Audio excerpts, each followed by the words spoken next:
my name is Rachel. I am 29 years old from Sacramento, California, and this is Financial Audit. Hi. I see a Subaru. You look like a Subaru kind of gal. You have that California Subaru girly energy. Thanks, I think. Yeah, I'm going to go camp in a forest somewhere. That is actually where I live. In the forest? Mm-hmm. My house is a 17-foot teardrop trailer. So when you said roof over your head, you meant a vehicle. I meant something with a bed and a kitchen and a shower. A shower? Yeah, the toilet's inside the shower. Oh, good. Yeah. Okay, sure. So I got all my No. It's better than not having a roof. Thank you. It's a technical roof, but that's not usually what people think. Mm-hmm. Okay. It counts as homelessness in the state of California? Yeah. Yeah. Because it's a vehicle. Uh-huh.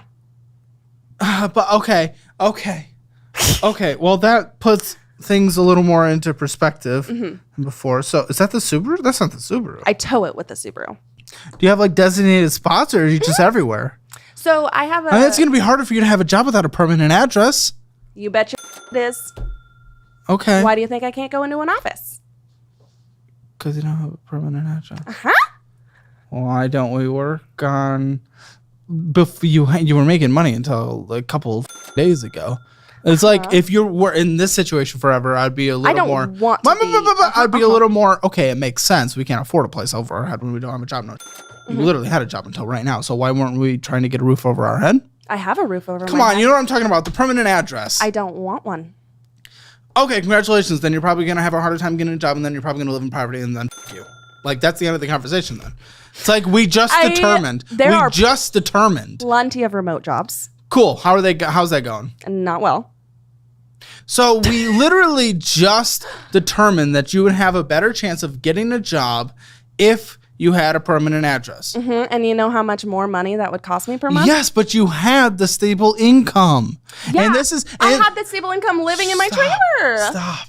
And that, even if a little more expensive, trust me, I get it. It would have been more expensive on a monthly basis. I really do understand that. But it would have prevented the situation you're in right now extending longer than it needs to, because you would have been able to at least get...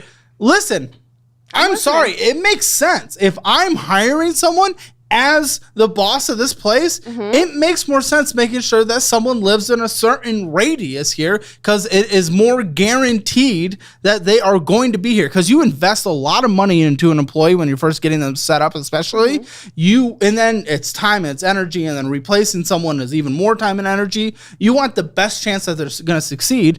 Hiring you would be on the lower chance of going to succeed of an in-person role. But that's the thing, is in-person role is just not...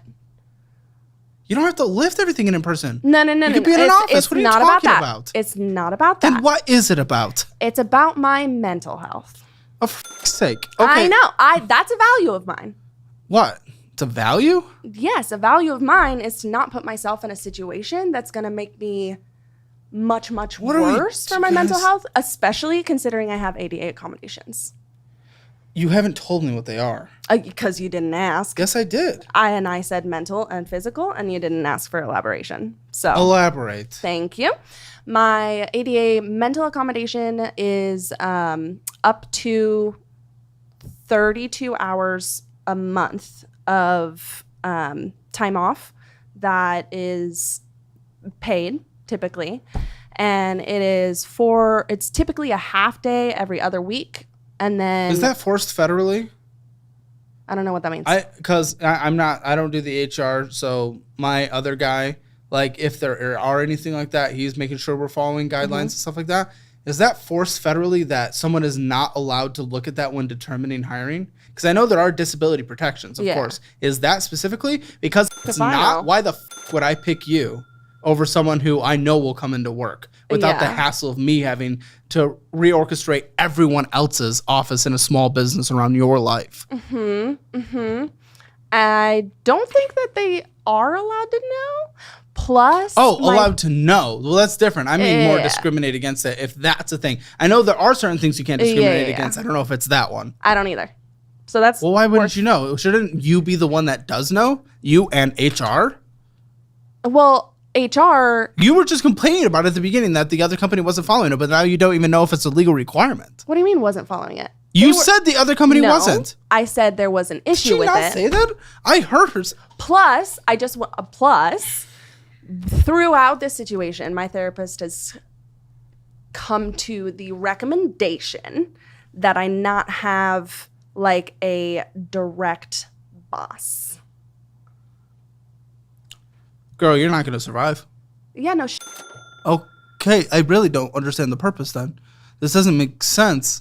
You're not going to survive in this world. Everyone has a boss. Do you? Yes, the audience. Uh-huh. I have a boss. The platform that I'm on, I have to follow the rules and regulations, or else no money. Kind of like when I was pet sitting and making $2,000 a month and I was my own boss. Kind of. I mean, they're still your boss, the people hiring you and paying you. Yeah, they hire you and they don't have to hire you again. What the f*** are you talking about? Because there's a direct level of management that might be different, but they're still your boss. What the f*** are you talking about? Your boss versus your income is different. So your boss is who sets your schedule. They do. They hire you. Exactly. That's what I'm saying. No, listen, if people aren't willing to hire you based on the schedule you say on Rover, then they are still setting your schedule because they don't want to hire you based on your schedule. That's not setting my schedule. Setting my schedule is what days I'm available to do the You things. can say going into a job interview, these are the days that I'm not able to do things, and they will still judge your hiring based on that, just like someone on Rover is judging your booking based on that. That doesn't make them my boss, does it? Okay, you're just viewing it in a slightly different way. Whatever, that's okay. And I think you want to view it on a very like corporate overlord versus like you are accountable to someone. I am accountable to myself and my clients that I make. You're accountable to Subaru because you That owe is them true. money and you signed a contract. Yeah, that was And you're like, I don't want to have a boss. Well, you said your therapist said you shouldn't have a boss. And I'm a little concerned by that. Big advocate for mental health, but she kind of f***ed you with that one. Because I think she cares more about me being alive. Yeah, you need money to survive. I Like, also I need get to it. not But also, KMS. no, I get that, but there's always different levels is the thing, right? Like, I want to come at this from sympathy, but I'm also always coming at it from logic as well and devil's advocate. The thing is there's so many different levels of bosses. You can have a non-micromanaging boss that, you know, he's still, or she, or whatever, that person. Like that person just sets like, here's the goals we're trying to hit. Can you help us get there with your experience?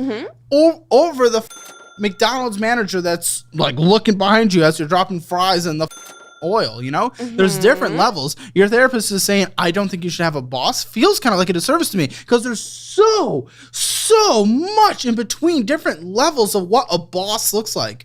Even you have figured that out without figuring that out when we talked about the Rover thing. Okay.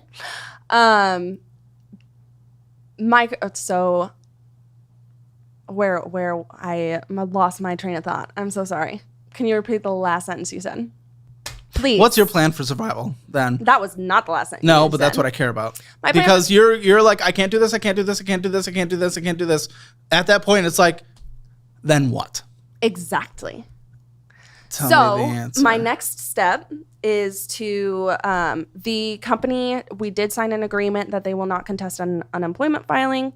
So I am moving forward with that. I had to wait for my. How long were you at that job? 10 months. Are you going to qualify for unemployment? If you're over 6 months, you qualify. 6 months, okay. At least in California. So. Okay. So your job is to be on unemployment. And then do my pet sitting / house sitting. We know you can probably do more, but. Which I'm hoping to. Listen, and I'm not going to get you in a dangerous position. Okay. I understand what you and your therapist have been talking about, most likely based on your things. Like, I do kind of get it. Sounds like you just can't have a direct and authoritative person. Exactly. But there are other levels of boss. Which I do. I do. Hold on, but you're just counting yourself out from the workforce, other than just independence. I agree. In the workforce, small business is 50% of the GDP in this country. You know, that's just the majority of jobs. Which I'm doing. Okay, you brought in $400, you said. When we said small, I didn't mean like micro level of business. Like, we're talking a small business like this is a small business. Well, this is a very successful small business. Yes, at a certain point, once it's like not surviving and $400 is not surviving. but I'm trying. That doesn't mean anything. It does, because if I wasn't trying, I wouldn't Money's have not a roof over participation my head. trophies. You get, girl, you don't. Which I purchased in the full. state of California, who, trust me, they are pretty on that side of making sure everyone feels yay. They don't define you as having a roof over your head. So you have a loan on the membership? If you wait and listen. I'm reacting, girl. People can react. You're Answer the making question. assumptions, not just reacting. The membership you could cancel, I would be okay with Can you this. listen? I'm just saying my opinion. Okay. You know, the guy who runs the show. I just don't like people talking over me, trying to answer. You're so combative. Are you a coward? Where are you going? You can't handle this?